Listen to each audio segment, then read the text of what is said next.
Hello friends, कैसे हैं आप सब। आई होप कि आप सब बहुत अच्छे हैं। आज मैं आपके लिए बहुत ही यूज़फुल किचन टिप्स लेके आई हूं, जिससे आपके घर और किचन का काम आसान हो जाएगा।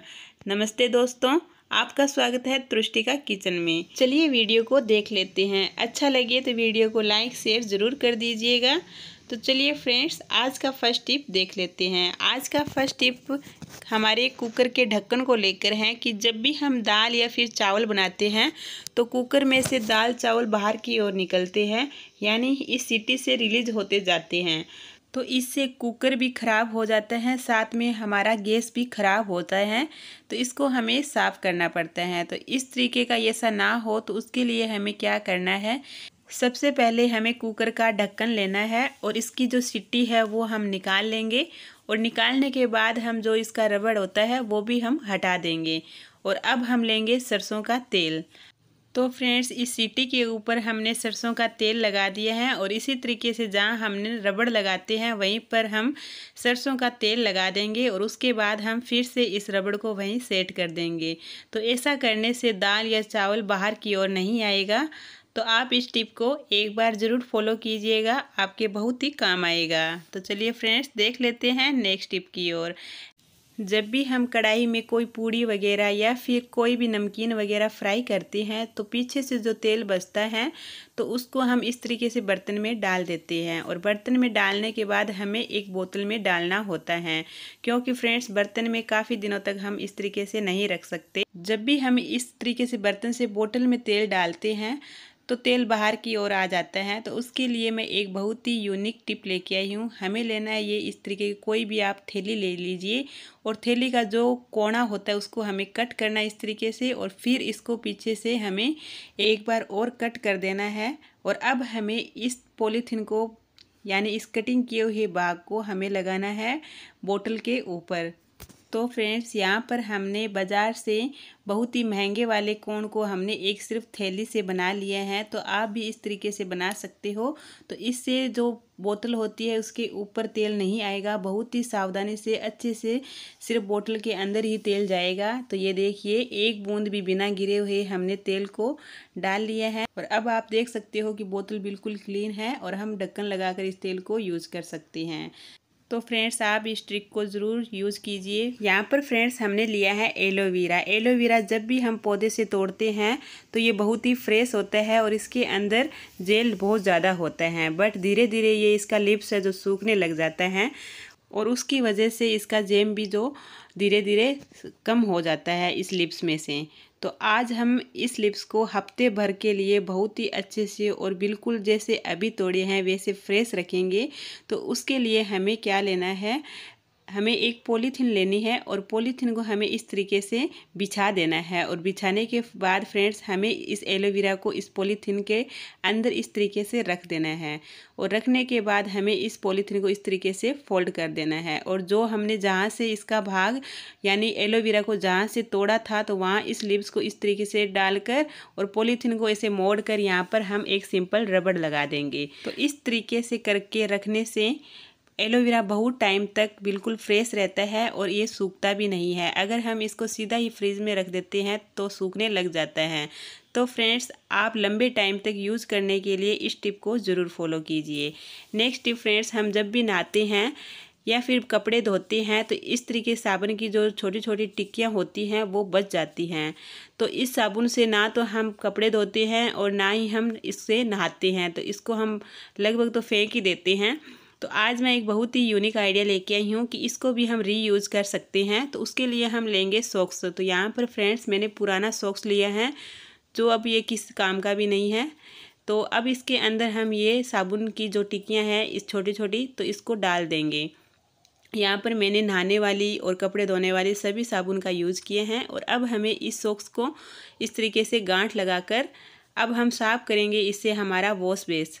हम यहाँ पर जो हम बर्तन साफ़ करते हैं वो सिंक भी साफ़ कर सकते हैं और वॉश बेसिन को भी हम इस तरीके से साफ़ कर सकते हैं। तो ये साबुन के जो टुकड़े हैं वो हमारे बहुत ही काम आ जाते हैं, साथ में वेस्ट भी नहीं जाते। और यहाँ पर फ्रेंड्स हम सॉक्स में जब भी इस टुकड़े को डालते हैं तो अच्छे से झाग और बन जाते हैं और बहुत ही अच्छे से वॉश बेसिन या फिर जो सिंक होता है अच्छे से क्लीन हो जाता है। तो आप इस टिप को एक बार ज़रूर आजमाइए। तो यहाँ पर आप देख सकते हो ये वॉश बेसिन कितना क्लीन हो गया। आई होप कि ये टिप आपको बहुत ज़्यादा अच्छी लगी है। तो चलिए फ्रेंड्स देख लेते हैं नेक्स्ट टिप की ओर। नेक्स्ट टिप फ्रेंड्स इस तरीके से बचे हुए आटे को लेकर है कि हम इसको फ्रीज में रखते हैं तो ये बहुत ही हार्ड हो जाता है और साथ ही में इस हार्ड आटे से ना तो रोटियां सॉफ्ट बनती और ना ही पराठे। तो हमें जब भी इसको फ्रीज में रखते हैं तो रखने के बाद हम क्या करेंगे, इसको फ्रीज में से निकालने के बाद इस तरीके से आटा ये बहुत ज़्यादा हार्ड हो जाता है। तो इसको सॉफ्ट करने के लिए हम क्या करेंगे, हमें यहाँ पर लेना है एक बर्तन और इस बर्तन के अंदर हम डालेंगे गर्म पानी। गर्म पानी के साथ ही हम इस कटोरी को रख देंगे और ऊपर से फ्रेंड्स हम लगा देंगे ढक्कन। तो इसको 10 मिनट के लिए रख कर छोड़ देना है। तो आप 10 मिनट के बाद देखोगे तो आटा बहुत ही सॉफ्ट हो जाएगा और साथ ही में जब भी आप रोटी या फिर पराठे बनाओगे तो वो बहुत ही सॉफ्ट ही बनेगी और साथ में टेस्टी भी बनेगी। तो आप इस टिप को एक बार ज़रूर फॉलो कीजिए, क्योंकि गर्मियों के दिनों में या फिर सर्दियों के दिनों में हम आटा को रात को या फिर दोपहर को हम फ्रीज़ के अंदर रख देते हैं। तो फ्रीज़ के अंदर तुरंत निकालने के बाद जब भी रोटी बनाते हैं तो वो अच्छी नहीं बनती। तो उसके लिए आप ये टिप ज़रूर फॉलो कीजिए। यहाँ पर फ्रेंड्स हमने लिया है बेड शीट। तो हम बेड शीट को जब भी धुलते हैं तो धुलने के बाद हम इसको तह लगा कर रखते हैं। तो कई बार ज़्यादा कपड़ों में क्या हो जाता है, बेड शीट पिलो कवर होता है वो कहीं रख देते हैं और बेड शीट को कहीं रख देते हैं। तो हम जब भी इसको ज़रूरत पड़ने पर हम बेड पर लगाते हैं बेड शीट, तो कई बार हमें पिलो कवर नहीं मिलता। तो उसके लिए हमें आज क्या करना है, हमें बेड शीट को इस तरीके से तह लगा कर रखना है। ज़्यादा टाइम ना लगे तो मैंने इस तरीके से तह लगाकर पहले से रखा था और उसके बाद हमें पिलो कवर है जो बेड शीट के बीच में इस तरीके से हमें रख देना है। और रखने के बाद हम एक पिलो कवर जो इसके अंदर रख दिया और दूसरा जो पिलो कवर है वो हम ऊपर से इसको इस तरीके से खोलेंगे और खोलने के बाद फ्रेंड्स जो ये बेड शीट है इस पिलो कवर के अंदर डाल देंगे। ऐसा करके रखने से हमें बहुत ही आसानी से एक ही जगह बेड शीट और पिलो कवर मिल जाते हैं और साथ ही में हमारे घर के काम है वो बहुत ही आसान भी हो जाते हैं, क्योंकि हमें जगह जगह इसको ढूंढना नहीं पड़ता। कई बार कपड़े ज़्यादा इकट्ठे होते हैं तो हमें ढूंढते हैं तो मिलता भी नहीं है। तो इस तरीके से करने से आपका काम भी बहुत ही कम समय में हो जाएगा। यहाँ पर फ्रेंड्स हमने झाड़ू लिया है, आप नया पुराना कोई भी झाड़ू ले सकते हो। तो हमने यहाँ पर पुराना झाड़ू लिया है और इसके ऊपर लगाएंगे हम सॉक्स। तो यहाँ पर झाड़ू भी मेरी पुरानी है और सॉक्स भी पुराना है। हम इस सॉक्स को अपने हाथ पर उल्टा पहनकर और इस तरीके से झाड़ू को पहना देंगे।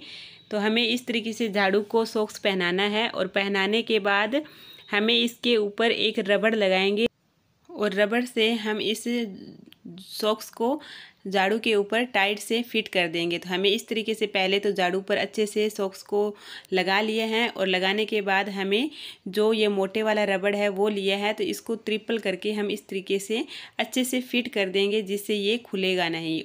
और अब हमें फर्श पर इस तरीके से झाड़ू को रखनी है और उसके बाद हमें इस सॉक्स को गीला करना है थोड़ा। ऐसा करके इस झाड़ू का एक कमाल का आइडिया लेके आई हूँ। तो हम जहाँ इसको फ्रीज रखते हैं तो उसके पीछे हमारा हाथ नहीं पहुँचता, तो हम इस तरीके से झाड़ू से सफाई कर सकते हैं। तो इससे झाड़ू भी निकलेगा और हमारा पोछा भी लग जाएगा। तो एक ही साथ दो काम हो जाएंगे। और जब भी हम सोफे की जो बीच में जगह होती है वहीं पर हमारे हाथ नहीं पहुंचता, तो इस तरीके से हम साफ़ कर सकते हैं। जहां हमारी फ्रीज हो, फ्रीज के पीछे, अलमीरा के पीछे या फिर सोफा की रैंकिंग होती है और बेड के नीचे से इस तरीके से हम इस झाड़ू से बहुत ही अच्छे से सफाई कर सकते हैं। तो इस तरीके से फ्रेंड्स झाड़ू के ऊपर सॉक्स लगाने के बाद अच्छे से सफाई भी हो जाती है और साथ में इसके पीछे जो गंदगी वगैरह भी नहीं जमा होती। तो इस टिप को एक बार ज़रूर फॉलो कीजिए और यूज़ करने के बाद आप देखिए यहाँ पर कितनी धूल मिट्टी इस सॉक्स के ऊपर जमा हुई है। तो फ्रेंड्स आज के टिप आपको कैसे लगे, आज के टिप आप एक बार ज़रूर फॉलो कीजिए। उम्मीद करती हूँ कि आज के सारे टिप आपको बहुत ज़्यादा पसंद आए हैं। अगर आपको पसंद आते हैं तो वीडियो को लाइक, शेयर एंड चैनल को सब्सक्राइब जरूर कीजिएगा, जिससे मैं इसी तरीके का वीडियो लेकर आती रहूं। मिलते हैं नेक्स्ट वीडियो में। Thank you for watching.